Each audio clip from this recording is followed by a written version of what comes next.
ఓం నమో వెంకటేశాయ. జ్యోతిషరత్నకరం ఛానల్కి స్వాగతం.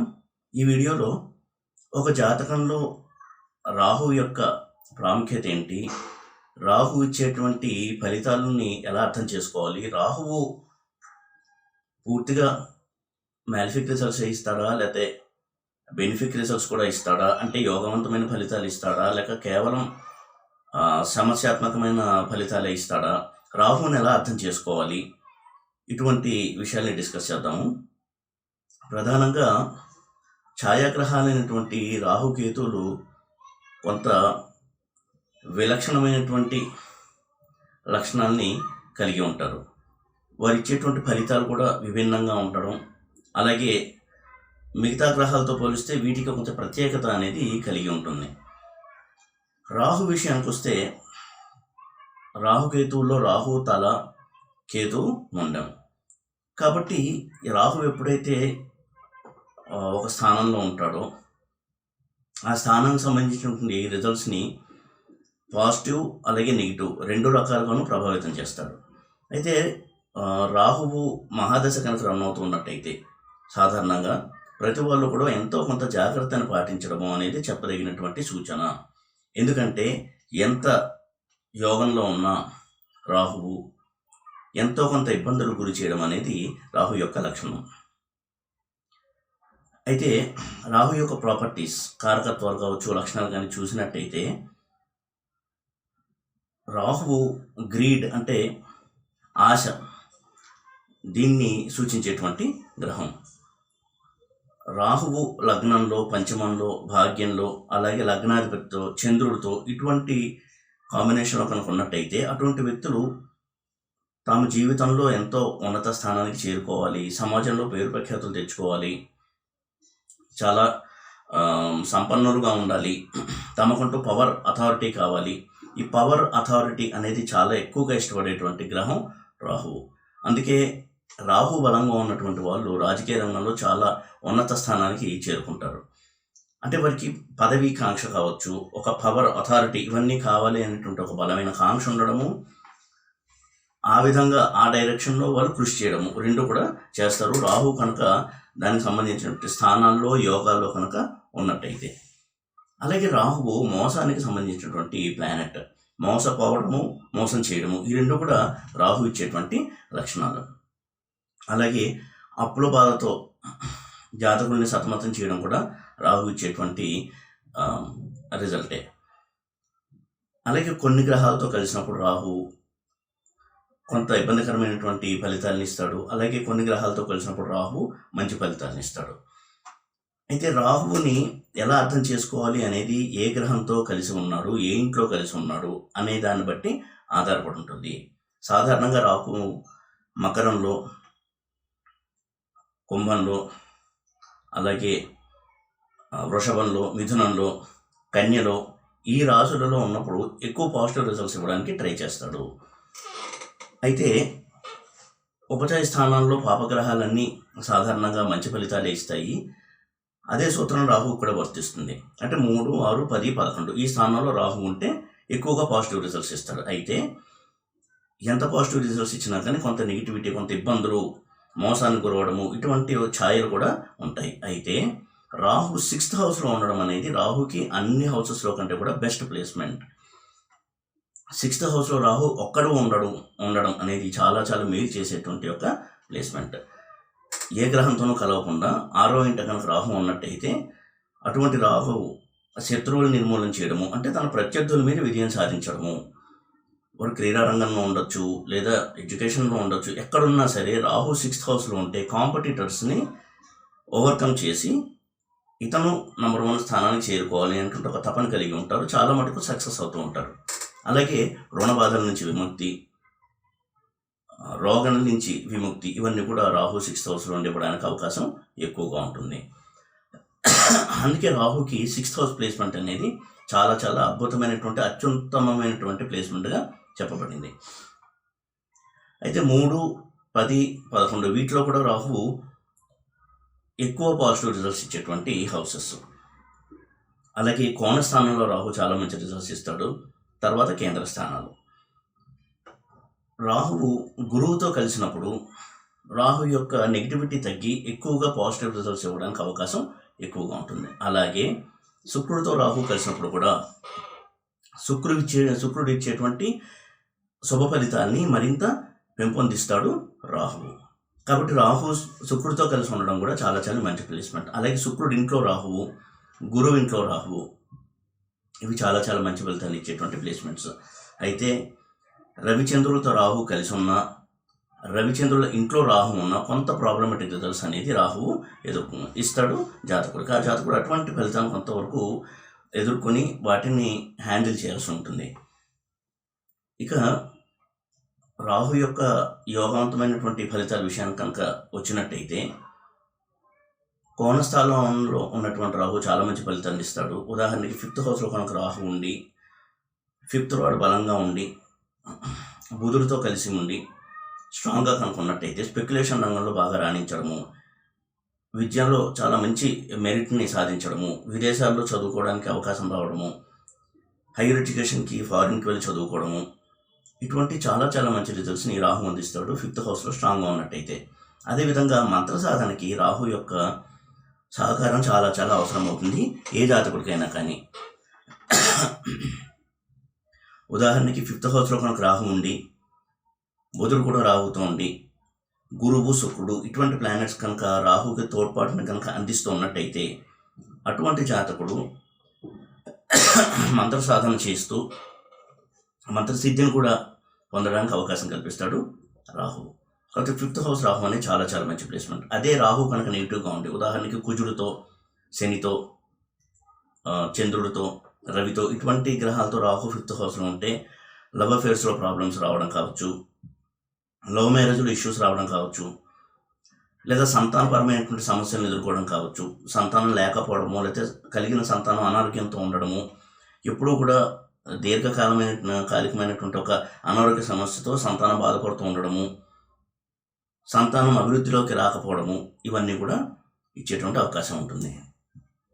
ఇంకా రాహు కనుక 9th హౌస్లో ఉన్నట్టయితే ఇది ఫారిన్ ల్యాండ్లో సెటిల్మెంట్కి చాలా చాలా ఉపయోగపడేటువంటి ప్లేస్మెంట్. 9th హౌస్ రాహు అంటే చాలా కేసెస్లో ఫారిన్ సెటిల్మెంట్కి అవకాశం కల్పించేటువంటి ప్లేస్మెంట్. అయితే శని యొక్క సహకారము, 12th lord, 9th lord, 7th lord వీరి యొక్క సహకారం ఉన్నట్టయితే చాలా త్వరగా చాలా ఈజీగా ఫారిన్ ల్యాండ్కి వెళ్ళి అక్కడే సెటిల్ అయిపోవడము, సిటిజన్షిప్ మారిపోవడము, ఇటువంటి రిజల్ట్స్ని రాహు అందిస్తాడు.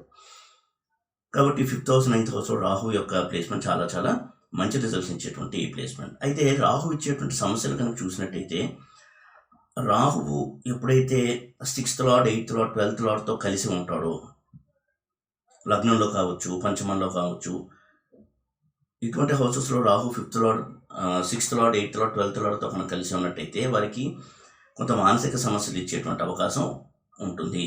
సూసైడల్ టెండెన్సీస్, సూసైడ్ చేసుకోవాలనేటువంటి ఒక ఫీలింగ్ వస్తూ ఉండడము, చిన్న విషయాన్ని కూడా ఎక్కువగా చెల్లించిపోతూ ఉండడము, మానసికంగా ఎక్కువగా చంచలత్వం ఉండడము, చాలా సెన్సిటివ్గా ఉండడము, ఇటువంటి ఒక ధోరణిని ఇస్తాడు. ముఖ్యంగా చంద్రుడితో కనుక రాహు కలిసి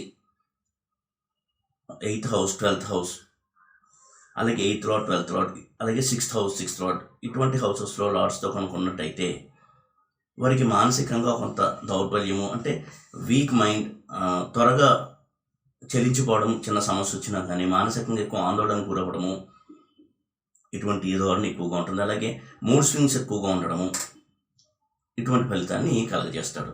అలాగే బుధుడితో రాహు యొక్క కంజంక్షన్ కూడా కొంత చెప్పుకోదగినటువంటి కాంబినేషన్. ఎప్పుడైతే రాహు బుధుడితో కలిసి ఉంటాడో, అటువంటి రాహు యొక్క మహాదశలో బుధ అంతర్దశ వచ్చినా, బుధ మహాదశలో రాహు అంతర్దశ వచ్చినా కొంతవరకు ఫినాన్షియల్ ట్రబుల్స్, అప్పులు చేయాల్సి రావడము, అప్పుల ఊబిలో కూరుకుపోవడము, ఆర్థికంగా చాలా చాలా ఒడిదుడుకులను ఎదుర్కోవడము, అంతవరకు బాగా వెళ్తున్నటువంటి వ్యాపారం కూడా సడన్గా డౌన్ఫాల్ అవ్వడము, తీవ్రమైనటువంటి ఆర్థిక సమస్యల్లో చిక్కుకుపోవడము, ఇటువంటి రిజల్ట్స్ని బుధుడితో కలిసిన రాహు అందించడానికి ఎక్కువగా అవకాశం ఉంటుంది. కాబట్టి చంద్రుడితో, బుధుడితో, అలాగే రవితో కలిసిన రాహు కొంత జాగ్రత్తలు తీసుకోవడానికి మనం సహాయపడేటువంటి కొన్ని సూచనలు ఇవి. ఉదాహరణకి రవితో కనుక కలిసి ఉన్నట్టయితే రాహువు అధికారుల నుంచి సమస్యలు, తాను చేయని తప్పు కూడా శిక్ష అనుభవించాల్సి రావడము, కొంత పనిష్మెంట్ అనుభవించాల్సి రావడము, అధికారుల నుంచి సమస్యలు, ఇటువంటి కొంత ఇబ్బందికరమైనటువంటి వాతావరణం ఎదుర్కోవడానికి అవకాశం ఉంటుంది. అలాగే తండ్రి గారి యొక్క ఆరోగ్యం సడన్గా పాడపడము, వారి యొక్క ఆరోగ్యం గురించి ఎక్కువగా ఆందోళన చెందుతూ ఉండడము, ఇటువంటి రిజల్ట్స్ని రాహు రవితో కలిసి అందించేటువంటి అవకాశం ఉంటుంది. రాహు ఎప్పుడు 9th హౌస్ 10th హౌస్లో ఉన్న రవిచంద్రుడితో కలిసి ఉన్న రవిచంద్రుడు ఇంట్లో ఉన్న కానీ అది పితృదోషంగా చెప్పబడింది. కాబట్టి కొంతవరకు ఆ దోషం వలన కొంత వృత్తి వ్యాపారాల్లో అప్స్ అండ్ డౌన్స్, డౌన్ఫాల్ ఇవి కూడా రావడానికి అవకాశం ఉంటుంది. రాహు ఎప్పుడైతే పితృదోషాన్ని ఎక్కువగా ఇస్తాడో ఆ సందర్భంలో చేసే ప్రతి పనిలో కూడా సక్సెస్ లేకపోవడము, కొంతవరకు బాగా ఇంప్రూవ్ అవుతున్నా కానీ బిజినెస్ సడన్గా అది స్లో అయిపోయి డౌన్ఫాల్ అవ్వడము, ఇటువంటి ఒక ధోరణి అనేది గమనించాల్సి ఉంటుంది. ముఖ్యంగా ఎవరికైతే రాహు పితృదోషాన్ని కలిగిస్తూ ఉంటాడో వారి యొక్క వివాహం కూడా ఇంటర్ క్యాస్ట్ మ్యారేజ్, అమ్మాయి కంటే అబ్బాయి తక్కువ వయసులో ఉండడము, ఆ వివాహం తర్వాత ఇద్దరి మధ్య కూడా సఖ్యత లేకపోవడము, ఫ్యామిలీ ట్రబుల్స్ ఎక్కువగా ఉండడము, ఇటువంటి ధోరణిని గమనించవచ్చు. ముఖ్యంగా రాహు కనుక 7th హౌస్లో ఉన్నట్టయితే inter caste marriage, unconventional marriage ఇటువంటి రిజల్ట్స్ ఇచ్చేటువంటి అవకాశం ఉంటుంది. ఇది ఫారిన్ కంట్రీస్లో జాబ్స్కి, ఫారిన్ ట్రావెల్స్కి, ఫారిన్ రిలేటెడ్ బిజినెస్కి వీటికి చాలా మంచి ప్లేస్మెంట్ అయినప్పటికీ 7th రాహు మ్యారిటల్ లైఫ్ని చాలా ఇంపాక్ట్ చేసేటువంటి పొజిషన్ 7thలో ఉన్నటువంటి రాహు. వారి యొక్క మ్యారిటల్ లైఫ్ ఎప్పుడూ కూడా చాలా ఒడిదుడుకులకి లోనవుతూ మ్యారిటల్ హ్యాపీనెస్ అనేది చాలా తక్కువగా ఉండడం అనేది జరుగుతూ ఉంటుంది. ముఖ్యంగా ఆ 7th హౌస్ కనుక బుధుడిల్లైనా లేదా కుజుడిల్లైనా ఎక్కువ సమస్యలు ఉండేటువంటి అవకాశం ఉంటుంది.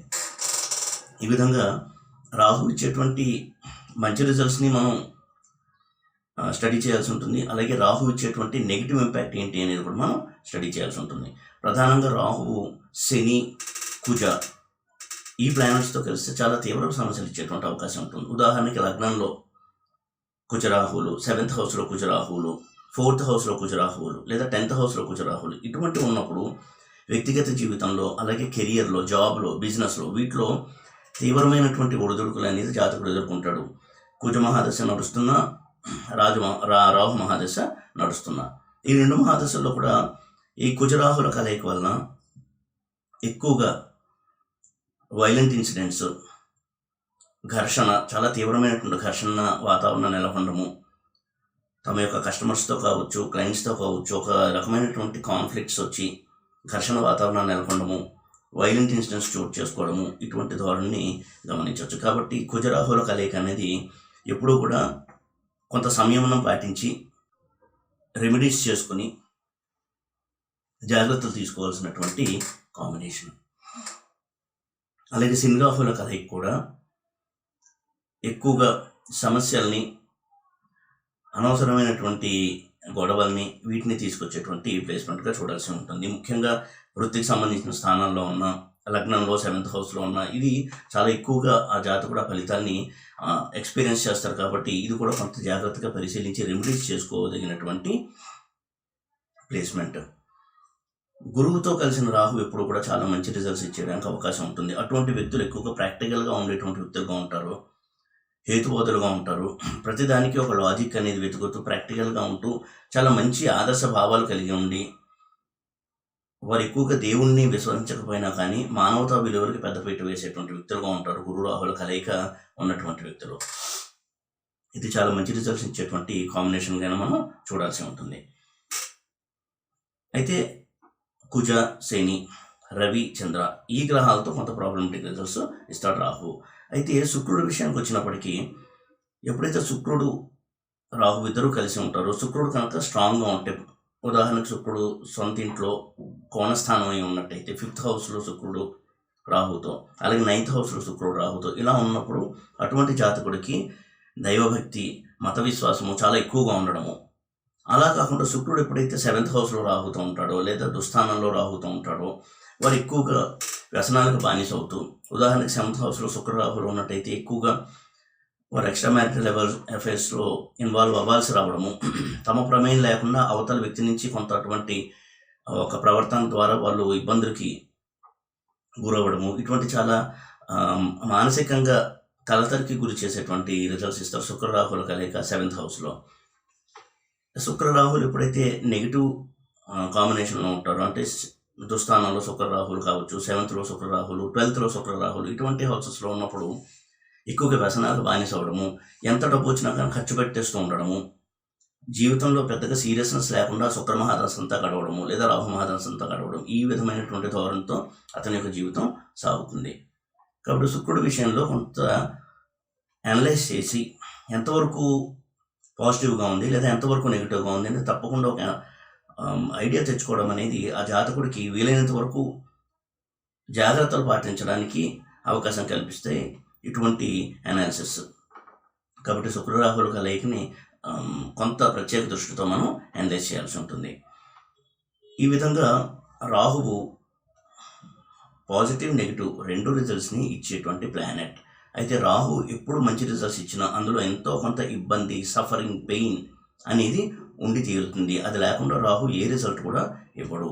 ఒకవేళ వాళ్ళు మంచి యోగవంతమైన ఫలితాలను అనుభవిస్తున్నప్పటికీ కూడా ఎంతో కొంత మధ్యలో ఒక ఇబ్బంది రావడము, దానివల్ల కొంత మానసికంగా డిస్టర్బ్ అవ్వడము, ఫినాన్షియల్గా కాస్త లాస్ అవ్వడము, అది అయ్యి మళ్ళీ పికప్ అయి ముందుకెళ్ళడం అనేది జరుగుతుంది. కాబట్టి రాహు ఎప్పుడు కూడా కంప్లీట్ పాజిటివ్ రిజల్ట్స్ ఇస్తాడు అనుకోవడానికి వీల్లేదు.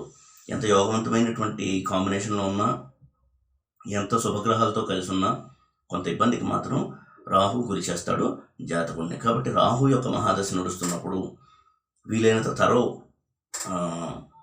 అనాలిసిస్ అనేది చేయడం అనేది చెప్పదగిన సూచన. అలాగే రాహు ఎప్పుడైతే జైమిని సిస్టమ్ ప్రకారము యోగదా గ్రహం అవుతాడో, అటువంటి యోగదా గ్రహమైనటువంటి రాహువు దుస్థానాల్లో ఉన్నా కానీ చాలా మంచి రిజల్ట్స్ని జాతకుడికి అందిస్తాడు. పరాశర సిస్టంలో ఏ విధంగా అయితే యోగ కారక గ్రహం ఉంటుందో, జైమిని సిస్టంలో యోగదా గ్రహం అనేది ఒక ప్రత్యేకమైనటువంటి ఒక స్టేటస్ కలిగినటువంటి గ్రహం. అయితే యోగదా గ్రహం యోగకారక గ్రహం కంటే బలమైనటువంటి రిజల్ట్స్ ఇచ్చేటువంటి ఒక గ్రహం. కాబట్టి ఎప్పుడైతే రాహు యోగదా గ్రహం అవుతాడో చాలా మంచి రిజల్ట్స్ని జాతకుడు అందుకుంటాడు రాహు యొక్క మహాదశలో ఎటువంటి స్థానంలో రాహు ఉన్నా కానీ. అలాగే ఛాయాగ్రహం కాబట్టి రాహువు తాను ఏ ఇంట్లో ఉన్నాడో ఆ రాశి అధిపతి కనుక స్ట్రాంగ్గా ఉంటే ఆ గ్రహం యొక్క బెనిఫిట్ రిజల్ట్స్ కూడా రాహు తన మహాదశలో ఇస్తాడు. కాబట్టి రాహు మహాదశ వచ్చినప్పుడు మాత్రం తప్పకుండా వీలైనంత తరో అనాలిసిస్ చేసి నెగిటివ్ రిజల్ట్స్ ఎక్కువగా ఉన్నాయి అనుకుంటే వీలైనన్ని రెమెడీస్ పాటించడం వల్ల పాజిటివిటీ పెంచుకోవడానికి, ఆ సమస్యల్ని ఫేస్ చేసి ముందుకెళ్ళడానికి మనోధైర్యాన్ని పెంచుకోవడానికి రెమెడీస్ చాలా బాగా సహాయపడతాయి. ఈ వీడియో కనుక మీకు నచ్చినట్టయితే లైక్ చేసి, షేర్ చేసి, సబ్స్క్రైబ్ చేయండి. ఓం నమో వెంకటేశాయ.